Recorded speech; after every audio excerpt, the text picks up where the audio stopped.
का दूसरा तरीका, तो माद निकालने का दूसरा तरीका है ये काल्पित माद उसको बोल सकते हैं। कौन सा माद बोलेंगे? काल्पित माद बोलेंगे। तो माद बराबर ए प्लस सिग्मा एफ डी बटा सिग्मा एफ। जहाँ पे ए को कहेंगे काल्पित माद, डी को कहें, डी कैसे निकलेगा? तो एक्स यानी वर्ग चिन्ह होता है, एक्स यानी वर्ग चिन्ह में से काल्पित माद को घटाना पड़ता है तो डी निकलता है। डी को विचलन कहते हैं। क्या कहते हैं? विचलन कहेंगे। ठीक, और आ जाइए एफ को तो बारंबारता जानते ही हैं। अब हम लोग एक क्वेश्चन इस पर करते हैं। देखिए 0 वर्ग अंतराल 0 से 8, 8 से 16, 16 से 24, 24 से 32, 32 से 40, 40 से क्या है? 48 है ना। अब बारंबारता 10 है, 20 है, 14 है, 16, 18। ठीक है। अच्छा एक चीज़ और जान लीजिए, बारंबारता और संचयी बारंबारता। बारंबारता तो होता है बड़ा छोटा मिला करके लिखा रहेगा तो समझना वो बारंबारता। और जब डायरेक्ट बढ़ते क्रम में लिखा रहेगा तो समझ जाना कि वो संचयी बारंबारता। अब इसके बाद हम यहाँ आ जाते हैं, क्वेश्चन को सॉल्यूशन करते हैं। सॉल्यूशन करना, ठीक है, यानी इसका हल कैसे करेंगे। क्वेश्चन अब एग्जाम में इस अगर मान लिया आपको आ जाए तो कैसे बनाएंगे। तो यहाँ से देखिए क्वेश्चन 0 से 8, 8 से 16, 16 से 24, 24 से 32, 32 से 40, 40 से 48।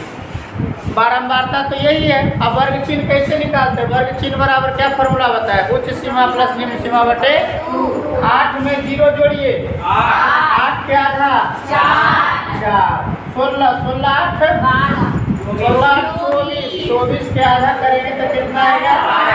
12 आएगा। 24 से 16 40 के आधा 20 हो जाएगा।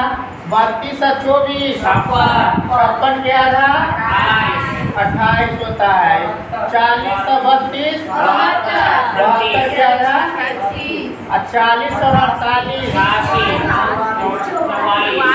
कितना आएगा? 88 के आधा।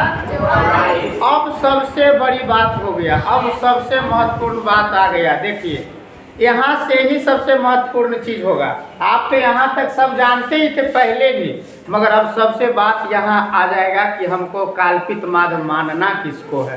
तो काल्पित माद उसी संख्या को मानेंगे जो बीच में है। जैसे कहिएगा कि सिर्फ बीच वाला कोई काल्पित माद माना जाएगा, तो ऐसा कुछ नहीं है। मगर जो हम माद पढ़ रहे हैं आसानी तरीका से बनाने के लिए सीख रहे हैं। माद को आसानी तरीका से इसलिए बनाना है, तो देखिए जोड़ घटा तो ऑटोमेटिक है कि ज़्यादा हो रहा है, पर इसको कम करने के लिए हम एक विधि लाए हैं। इस विधि का नाम है लघु रीति यानी शॉर्टकट मेथड। तो शॉर्टकट मेथड है तो इसका मतलब है कि जो सबसे बीच वाला रहेगा ना वर्ग चिन्ह, ध्यान दीजिए इस बात को, वर्ग चिन्ह जो बीच वाला रहेगा उसी को हम लोग काल्पित माद मानेंगे। वर्ग चिन्ह जो बीच वाला रहेगा, ध्यान दीजिए इस बात को, गौर से समझिए, यहाँ पे ही गलती होगा। वर्ग चिन्ह नजर आ रहा है कि नहीं आ रहा है? वर्ग चिन्ह जो नजर आ रहा है तो आपको हम क्या कर रहे हैं, हम देखिए बनाने का तरीका तो आपको कोई भी मान सकते हैं, मगर बीच वाला मानने से हमारा वर्ग चिन्ह क्या हो जाएगा? वर्ग चिन्ह को कोई भी, जैसे देखिए वर्ग चिन्ह 4 है तो काल्पित मान 4 भी मान सकते हैं, पर जोड़ घटाव ज़्यादा करना पड़ जाएगा। काल्पित मान 20 है, 28 है, तो देखिए बीच वाला कहने का मतलब 28 भी ले सकते हैं, 20 भी ले सकते हैं। तो यहाँ से देखिए माना कि काल्पित माद किसको मान लेते हैं हम? काल्पित माद हम मान लेते हैं आपको, यानी ए। काल्पित माद को ए से लिखते हैं ना, तो ए बराबर हम मान लेते हैं किसको? 20 को मान लेते हैं। किसको मान लिए? 20 को मान लिए। अब समझिए, तो 20 को मान लिए तो हमको निकालना है, देखिए डी निकालना है, एफ है ना जी, तो डी निकालना है। तो डी बराबर क्या फॉर्मूला लिखा गया है बताइए तो? डी बराबर क्या लिखा गया है? तो डी बराबर लिख देते हैं x माइनस ए। डी बराबर x माइनस ए। तो अब बताइए कि x में से a को घटाइएगा, यहाँ की ध्यान लिख देना कि a है। यहाँ देखिए a यानी काल्पित माद, ध्यान से समझ रहा है कि नहीं समझ रहा है? Yes sir. किसको मान रहे हैं काल्पित माद? वर्ग चिन्ह वाले को बीच वाले को मानना है। आप लोग दिमाग में आ रहा है कि क्यों बीच वाला को ही क्यों मानेंगे? तो थोड़ा कैलकुलेशन आसान करने के लिए बीच वाला को हम लोग काल्पित मान मानेंगे। अब बताइए कि x कौन है, ध्यान दीजिएगा आप लोग। x ये है 4 और a क्या है आपका 20 है, ध्यान दीजना है। यहाँ पे देखिए हम समझा रहे हैं, यहाँ पे इस बॉक्स में क्या बढ़ाएगा, तो d बराबर क्या है x माइनस a। x कितना है जी, पहला घर में 4 में से 20 घटाएंगे तो -16, तो यहाँ कितना बढ़ाएगा -16। फिर आ जाइए दूसरा घर में, दूसरा घर में क्या है 12 में से 20 घटाइए कितना आएगा -8 आएगा। फिर 20 में से 20 घटाइए 0, फिर 28 में से 20 घटाइए 8, फिर 36 में से 20 घटाइए 16, फिर 44 में से 20 को घटाइए तो कितना आएगा 24 आ गया यहाँ तक। अब क्या करेंगे हम लोग, अब हम लोग करेंगे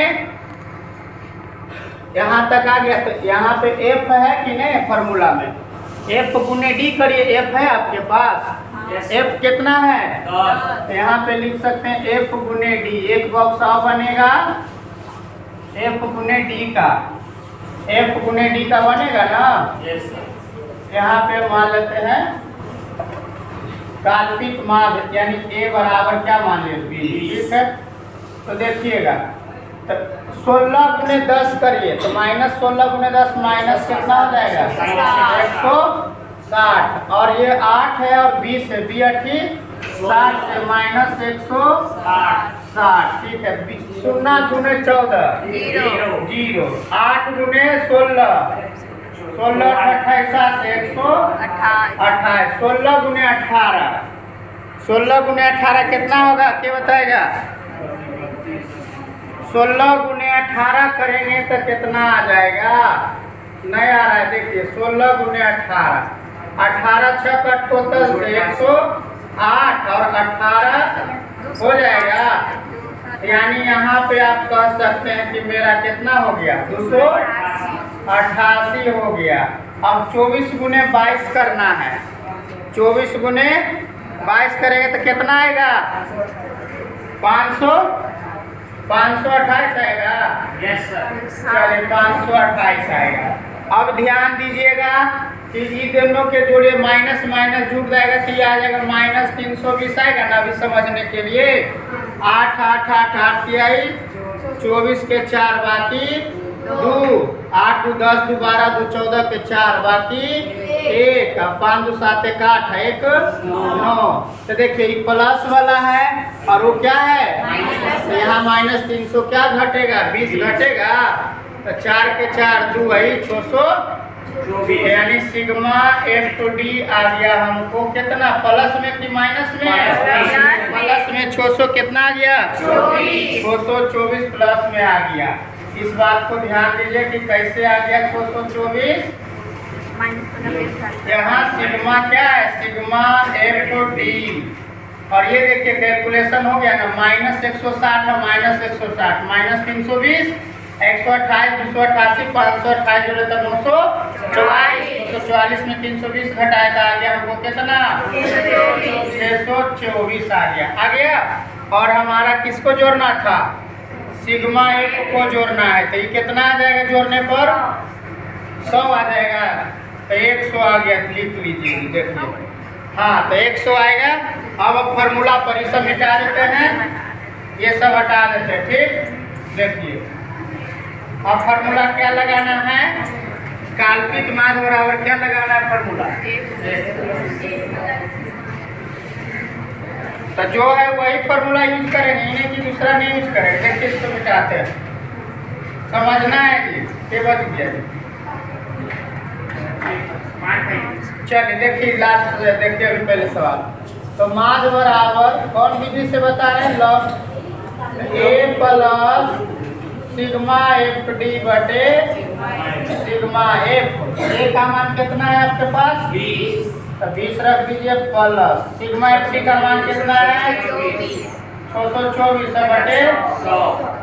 यहाँ 2 अंक के बाद दशमलव दे देंगे, 20 प्लस 2 अंक के बाद 6.2 2 4 अब 20 अच्छो 26 तो यहाँ कर देंगे तो कितना आ जाएगा आंसर? 26.24 आंसर आ गया। चलिए हो गया।